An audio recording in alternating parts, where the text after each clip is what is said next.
با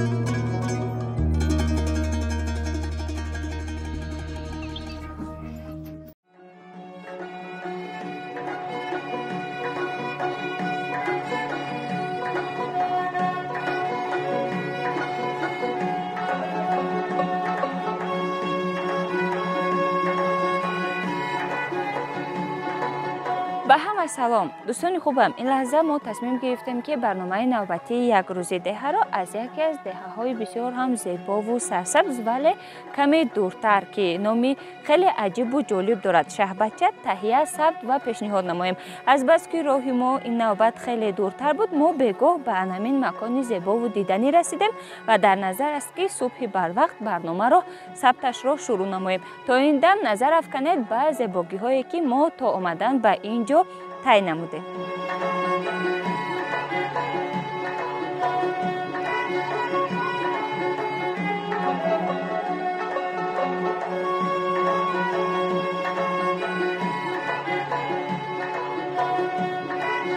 شهبچه در ناحیه مومن‌آباد جماعت باغگئی در آغوش کوه‌های سر به افلاک تلو تپه‌های سرسبز و سبزقبا واقع است و جایی است بسیار خوشباد و هوا و دیدنی. این است که عزم سفر گروه ایجادی ما به آنجاست. گرچنده که راهی تعیین نموده ما نسبتاً دورتر است، ما کوشش نمودیم به هر حال کار خود را آسان نماییم و راه را پیش گرفتیم به سمت بلجوان تا با راه دهه خانه آباد برسیم به دهه شهبچه. تا دهه خانه آباد ما با ماشین سبکرو خیلی زود به راحت و قلای آمدیم و فکر میکنم که دوری راه به نظر ما محض با سبب زیبایی منظره ها، کوچه باغ‌های گلپوش و فراوانی چکری و تاران و دیگر علف‌های خوردنی باب بهاری ننمود، چون این سرسبزی های به زیبایی به همتا را نادیده گرفتن نشاید. به اختیار نگاه هر لحظه جانب کوه و پشته هاست و دل کس از شوق وصل و دیدار به رقص می آید و خوشحالی است ما را ناگفتنی. به دهه خانه آباد رسیدیم و ادامه راه که سنگلاخ و درشت و ناهموار است ما را می بایست که به واسطه نقلیات دیگر راه را ادامه بدهیم. ببینید دوستان راه نه آنقدر خوب است ولی به هر حال با دستور و هدایت و سرجم نمایی و متحدسازی باشندگان دهه از جانب رئیس این محل همانا کمی هم باشد بهتر گردیده است. پیشتر برای رفتن به ناحیه و دیگر دهه ها تنها اسب سوار و خرسوار می رفتند، اما امروزها توسط نقلیات آمدن و رفتن آسان تر گردیده است. تا رفت تفاوتی باد و هوا را شخص حس می کند. البته باد و هوا تازه ولی حرارت سلقین‌تر و سردتر می گردد. ما رسیدیم و از منظره زیبای آفتاب نشین لذت بردیم.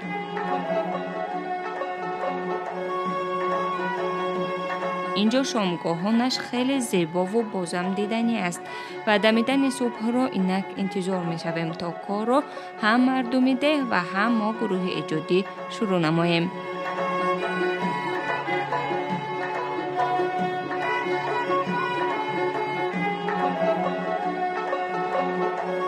یک عادت و به موافقه آیی خوب دیگری مردم اینجا عمل است که نام گرفته است نوبتی پادر. این اساساً به دوش مردم واگذاشته شده است و در 2 ماه بعضاً یک و بعضاً 2 مرتبه نوبتشان می رسد.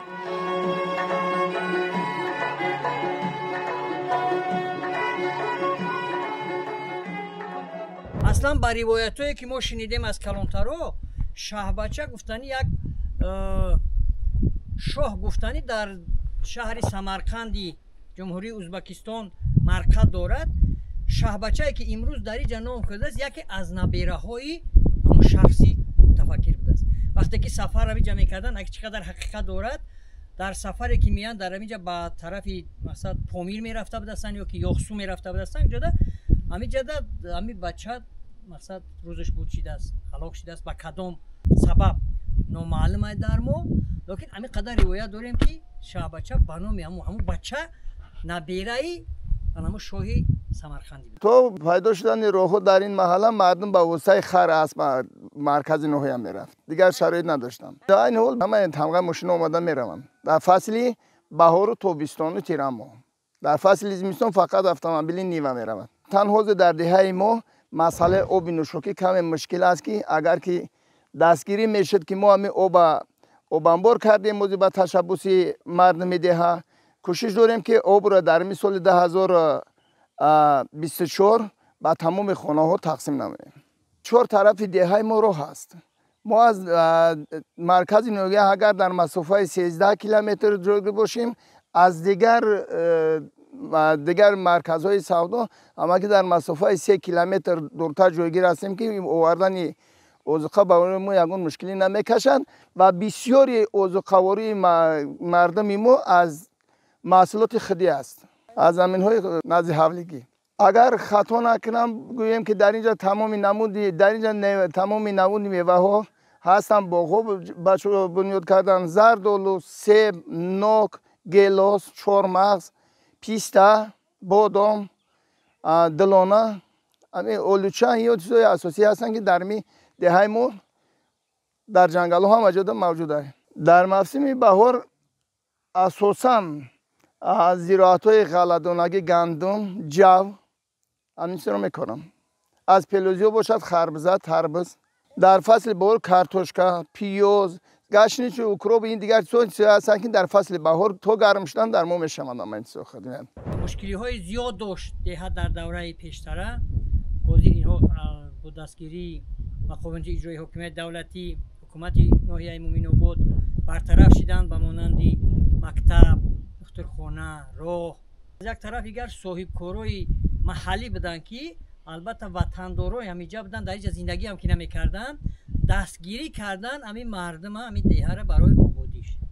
امروز من هم صاحب راه شدیم که ماشینی سبکرو رفته میآید.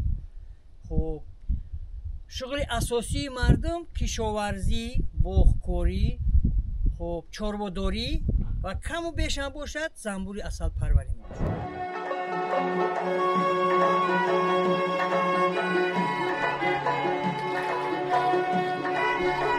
برای آماده نمایی غذا در دل نهار برای صبحانه اهل خانواده، کدبانوی خانه با استفاده از هنر و مهارت خویش از شیر غذایی را آماده می نماید. و دوستان عزیز، همین گونه آغاز می شود صبح در دهه شهبچه. اینک پس از آنه که کاروباری اولین درجه خود را باشندگانش اجرا کردن، یعنی شروع از همین دوشیدن نگاه و پختن شیر و به چرا گسل کردن چاربای خود مشغول می شوند به کاروباری دیگر. و اینجا ما آمدیم به مؤسسه تعلیمی که در اینجا طالب علمان درس میگیرند و میبینیم که مؤسسه در کدام وضع قرار دارد و باشندگان در این تعلیمگاه چگونه درس میخوانند. میرویم، ما رو همراه باشد، دیدن میکنیم از مؤسسه تعلیمی.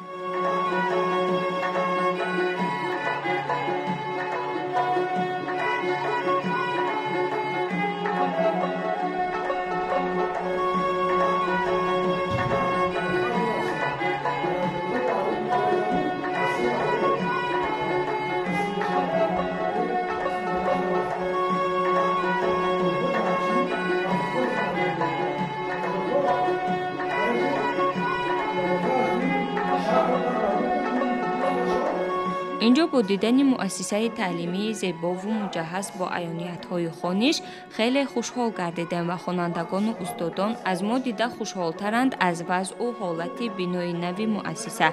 زیرا سالهای پیش اینجا مکتب نبود و چند سال نسل پیشتر در واگن درس می‌آموختند. بعدتر در خانه درس‌ها را براه ماندند و همینطور این بنا بنیاد گردید و چند سال دیگر طالب علمان اینجا تحصیل کردند و به وقت نورسان چند سال آخر این بنای تعلیمی بنیاد و آباد گردید. مؤسسه تعلیمی ما از سال 1993 فعالیت دارد. پیشتر وقت مؤسسه ما در سال 1993 در واگن تشکیل کرده شده بود. بعدتر ما با یک خانه استقامتی جوراوی به خوانندگان تعلیم و تربیت میدادیم. سال 1995 با تشبوس اهل دیه دو سیمخانه بنا کردیم که با شرایط زمانوی جوابگو نبود. با شرافت دستگیری های پیشوای ملت، صاحبکاران وطنی ما تصمیم گرفتند که در زادگاه خود یک مؤسسه تعلیمی و یک بنگاه طبی بنا سازند و سال 2016 16 اکتبر муассисаи мо ба фаъолияти худ шурӯъ намуд. дар муассисаи мо 8 омӯзгор, 4 корманди хоҷагӣ ва 34 нафар хонанда таълиму тарбия мегиранд ки аз сабаби он ки деҳаи мо хурд аст, миқдори хонандагони мо ҳам кам мебошад. муассиса ба тамоми шароитҳои замонавӣ муҷаҳҳаз гардонида шудааст. طالب‌علم‌ها شوق و شوق خواندن دارند و آنها امید بر آینده درخشان نموده با راهنمایی‌های استادان درس‌ها را خوب از خود می‌کنند. ما نیز خواستیم در درسشان اشتراک نماییم و لحظه این دوران طلایی هر یک ما و شما را به خاطر آوریم.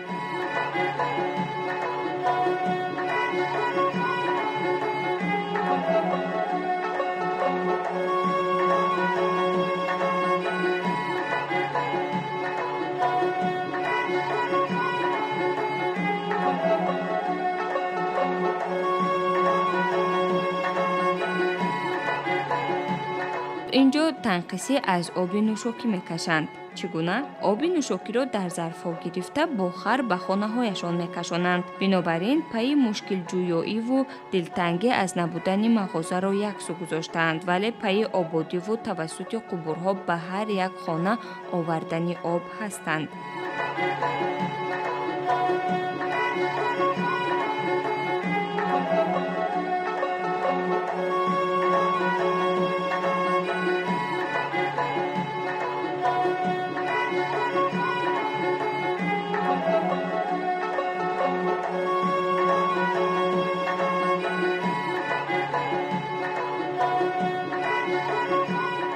در این بنگاه صاحب 5 کارگر وجود دارد. در اینجا البته که 3 تای اونها دکتر می باشد و 2 تای اونها یکی فراش، یکی دیگرش پاسبان البته کار و فعالیت کرده ایستادند.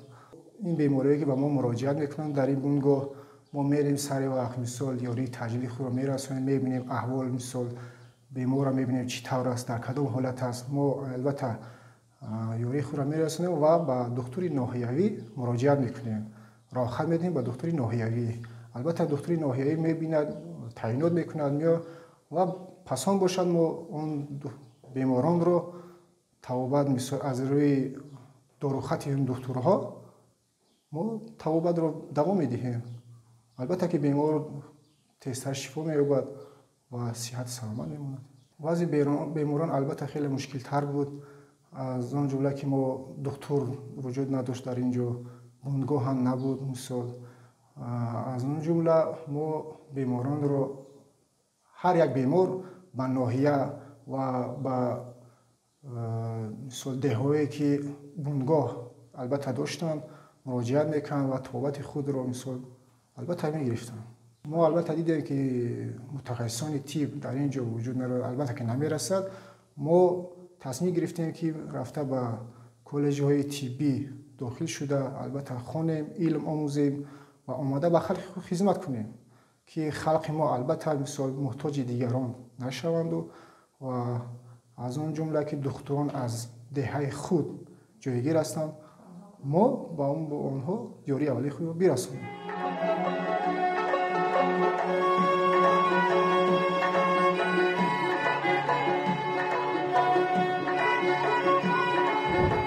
دوستان عزیز، اینجا گرد و اطراف خانه ها با دیوارهای بلند ساخته نشده است. همین است همگی در و دروازه مردم دهات و اونم باشد با چنین انمین چوب ها به خاطر ندرآمدن چهارراه غیر محکم کرده شده است و برای دوستان و یار و رفیقان و همسایه ها همیشه در خانه مردم دهات باز است.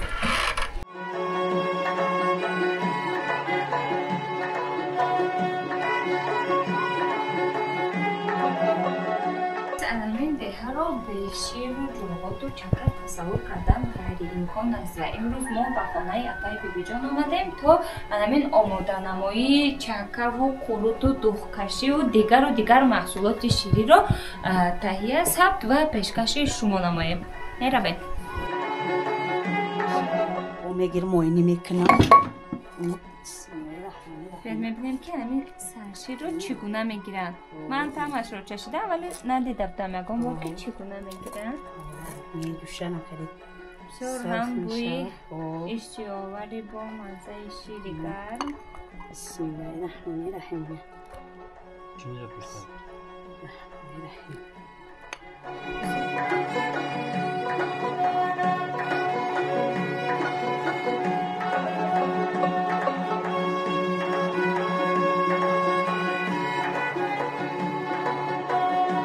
دوستان عزیز، انا اینجا خانه اکای خیریدین است و ما اینجا درک یافتیم که به عنوان خانه به پختن نان مشغول می شوند و خواستیم که جریان نانپزی آنها رو نیز برای شما نشان دهیم. فکر میکنم که به شما نیز بیننده عزیز خیلی جالب خواهد بود. می رویم.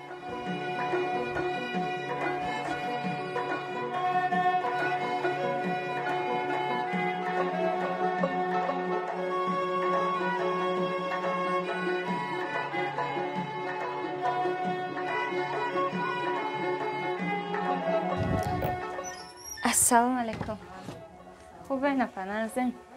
مانده های کار، مانده های نانپزی نمین در گردی تنوری بسیار هم تفزان. قریب سفید شده است تنور. خمیرش سستر است.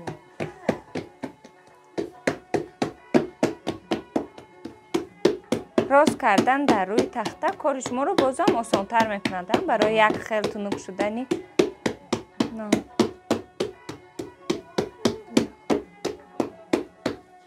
در یک هفته چند مرتبه نان میبنده؟ تا 3 بار هم نان میبنده نه؟ فقط نوعی چپاتی؟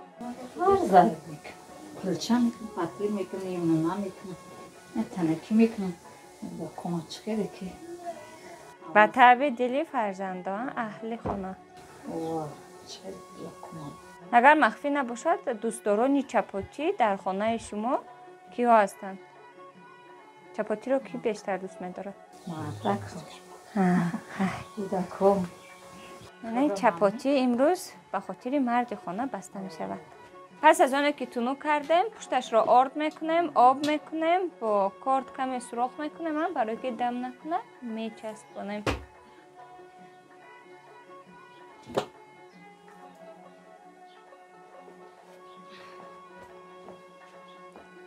حجم رفیده چپاتی هم فرق میکنه.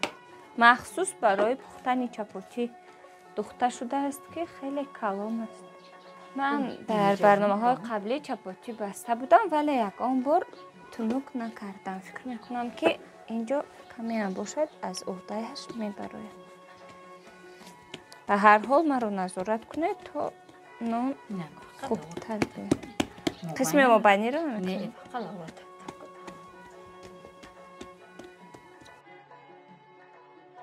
برای خورده چش تک نمیچسبه.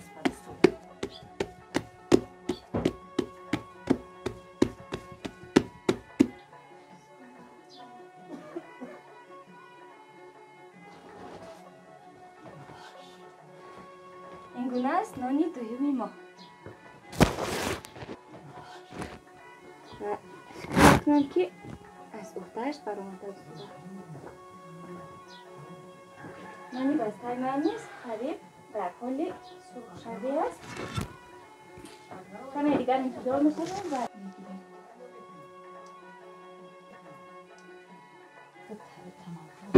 تا این دم ما دیگر نانها رو راست کردن میگیریم زیرا باید در همین تفسی تنور زود زود چپاتی ها رو بندیم چون اگر به قول دم تنور گردد چپاتی ها دیگر همین گونه سرخ رنگ و خوبتر نمیپزند.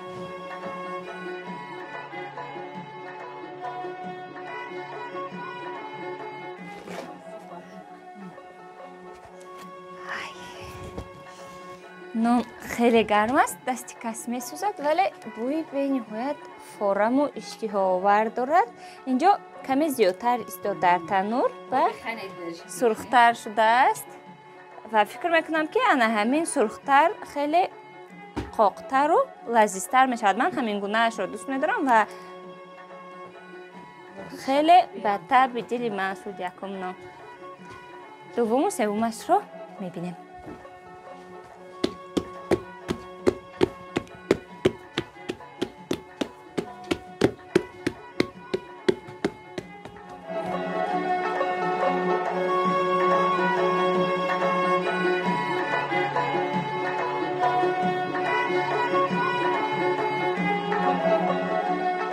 اینجا میبینیم که چسبانده میتونم از عهده چسباندنش ببرم.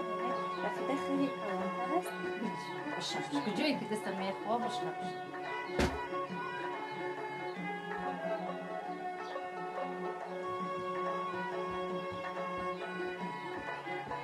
تایپو بیتا بیستق شیزدم شد را بکنم. اما بنام درسته. سفید درسته.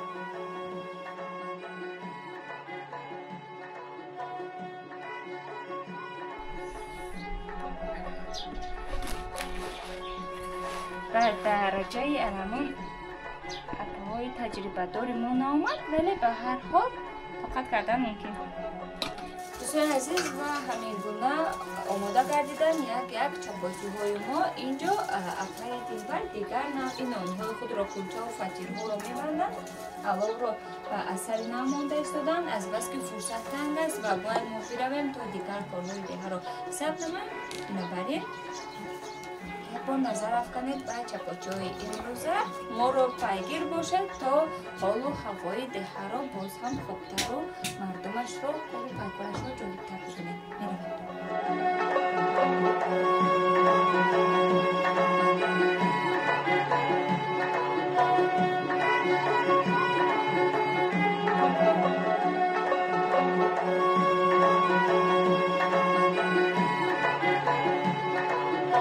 شهد گل‌های رنگارنگ نصیب زنبورهاست و شهد عسل کام زنبورپروران و دیگر مزه‌پسندان را شیرین می‌نماید. عسل کوهستان بهترین صفت و مزه را دارست و طلبگاران خاص خود را دارد. خوب با حلوا گفتن دهان شیرین نمی‌شود. همین که گذارتان افتید به این دهه زیبا حتما بچشید از عسل کوهستانی اینجا.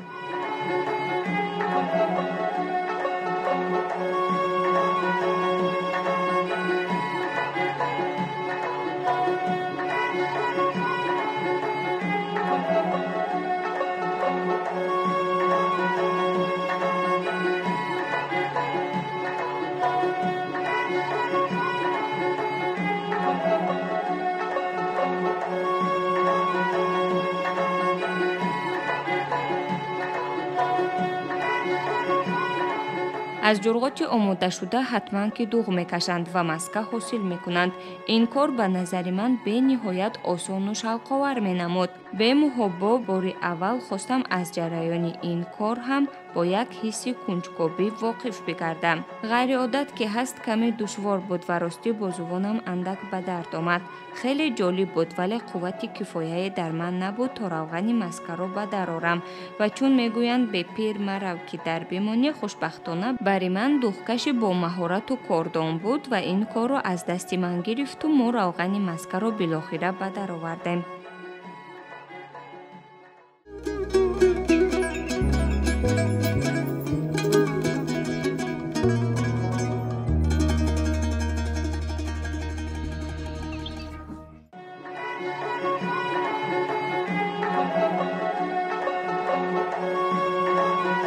میدونید برامون چکری‌های کلان و سیراب و ترش خوشمزه آوردند چون قدر مهمان اینجا به نهایت بلند و عزت و حرمتش از همه چیز و همه کس بالا می ایستد. خواستند ما بهترین ها رو نوشیجو نماییم ولی یک دوست خوبم به من گفته بود که انسان باید ماهی خوری رو نه بلکه ماهی داری رو آموزد و همین گفته ها حلقه برگوش است و امروز مرا بالای کوه و تپه و نشیبی ها آواره چکری چینی میبینید. دوستان عزیز وقتی که در بازارها هنگام خریداری نمودن چکری نرخش را پرسان میشویم و میگویم که و نخواهی همین علفی که در بهار خودروی است و به یگان زحمت میروید دسترس کردنش به ما اینقدر با نرخی гарон аст, вале вақте ки худат меоӣ ба ҳамин чукричинӣ мебинӣ ки бо чӣ азобу машаққату заҳмат ин чукриҳо ба даст меоянд ва фикр мекунам ки пас аз ба хона баргаштану ҳангоми харидорӣ намудани чукри дигар ин саволҳоро ман ба ягон фурӯшанда намедиҳам. Бубинед манзараро мо дар куҷо қарор дорем ва ҷарӣ чӣ қадар то поин чуқур аст.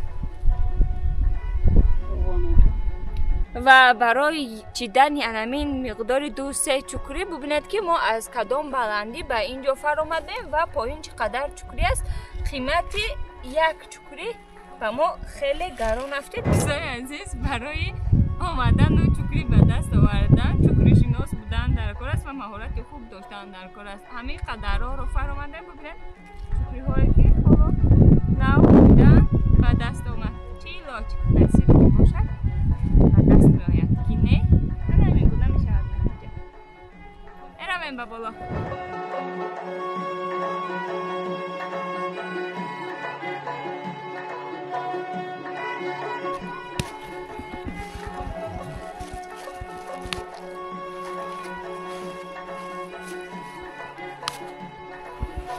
ва дӯстони азиз, ҷои дигар омадем ки инҷо нисбатан ҳамвор аст ва чидани чукри каме осонтар аст.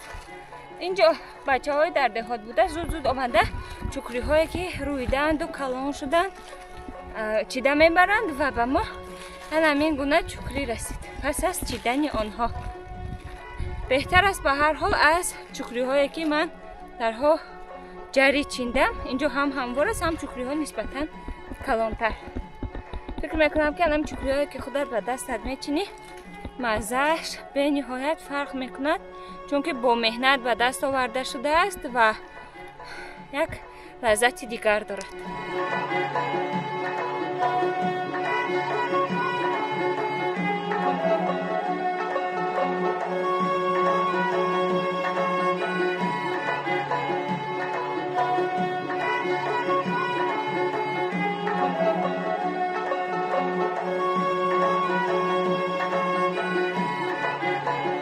ба қавле имрӯз шикори ман барор нагирифт, вале дигар аъзоёни гурӯҳи эҷодӣ ҳамоно дар ҷустуҷӯи чукриҳои хушсифату сероб рафтанд ва ман онҳоро инҷо мунтазир мондам, чун аз баландиҳо то ба қулла сари тарс дорам.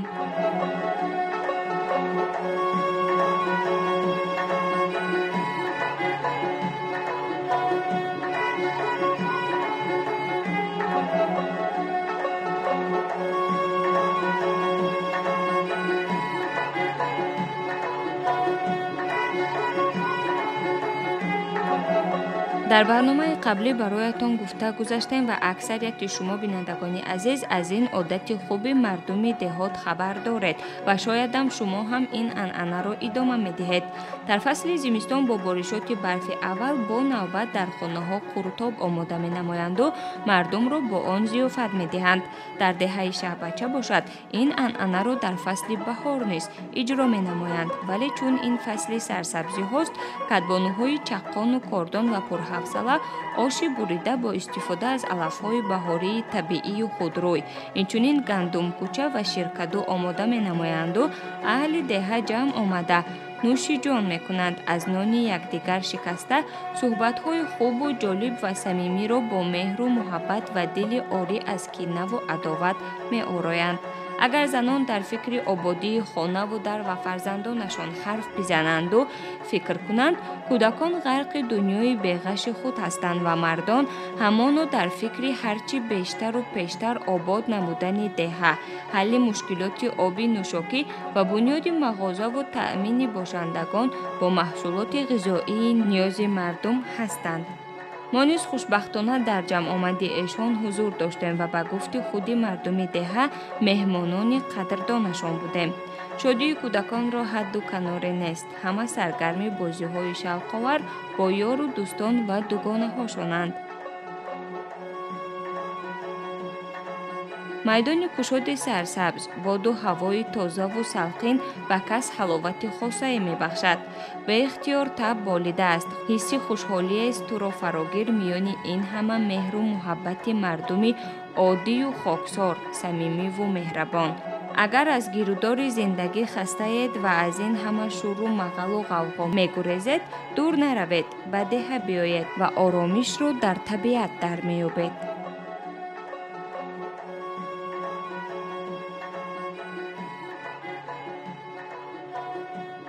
هر سال اینمی وطن در بهار می شود. ما همی علف‌های طبیعی خوراک‌های ملی تیار میکنیم.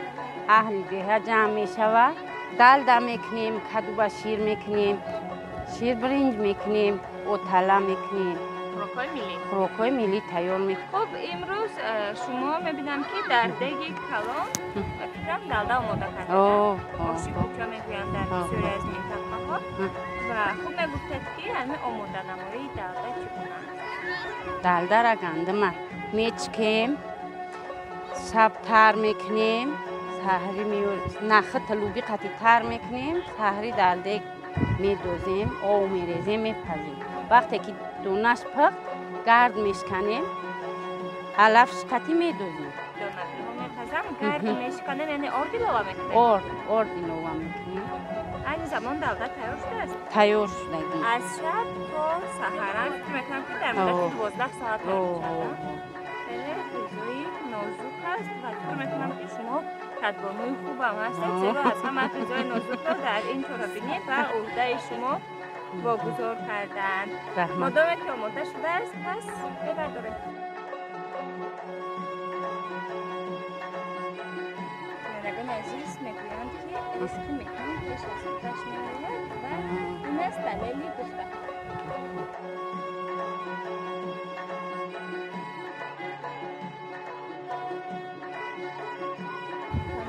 است و همین علف‌های بهاری همین برای امروزه را تماما دگرگون کرده است، یعنی به معنای خوبیش خیلی نشسته است. بیایید به دهه شهربچه اگر میخواهید که چنین دلده لذیذ و گمرده رو ما در یک شیر کدو داختیم، از 4 کدو پاره کرده شسته داختیم، اندک آب قد جوشاندیم و شیرش انداختیم. من این شیر کدوی ما تیار شده است.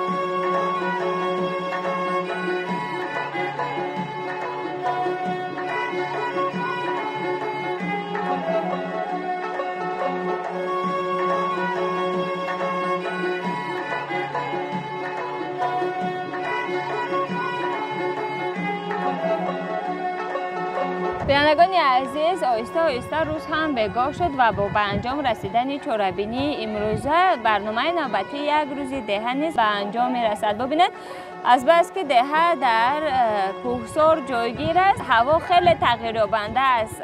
سحر سلقین، نصف روزی گرم و بگاه باشد، همین گونه هوا ابری است و فکر میکنم که بارشاتی باران در نظر است. اینجا ما میرویم پای دریافت دیگر منظره های زیبا و دلفریب و دهه های همین گونه عجیب و غریب. خیر عزیزان، تا نشرهای نوبتی برنامه یک روز دهه. خدا